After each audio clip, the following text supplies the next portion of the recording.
the what's it called, blue band. Mafi. Baada tu ya embassy ya Tanzania kuweza kutoa maoni yake kuhusiana na vita ambavyo pia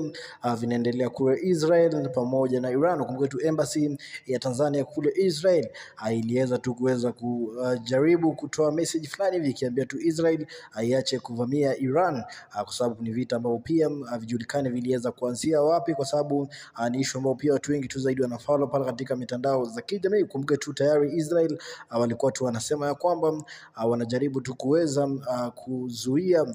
Iran kuweza kutengeneza nuclear, ama wasijaribu kwa sababu ni tishio kwa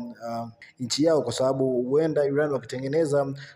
nuclear weapon huenda tu wakaweza kuvamiwa. Lakini tu embassy ya Tanzania kule Israel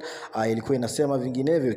ikisema tu ya kwamba vita ambavyo pia vinaendelea kati ya Israel na Iran havifai kabisa, na kuweza tu kujaribu kuweza kuadvise Israel kuweza kuachana na hiyo vita baada tu ya wao kuweza kuvamia Iran, kitu ambacho pia kimeweza kuonesha ama kimeweza kuleta tu story nyingi pale katika mitandao za kijamii baada tu ya mmoja tu wa minister wa Israel kuweza kurespond ama kujibu madai ambayo pia alikuwa tu wameweza kutoa embassy ya Tanzania kule Israel, akisema tu ya kwamba wafai kuweza kuingililia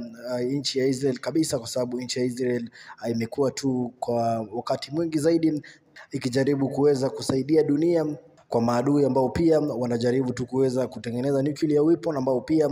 inaweza kuleta hatari sana katika nchi yao, na huenda tu labda pia wakaweza kutoa embassy ya Tanzania kule Israel, na ni issue ambao pia wameweza tu kuweza kurespond baada tu ya embassy ya Tanzania kuweza kuonekana kana kwamba inaingililia mambo ya ndani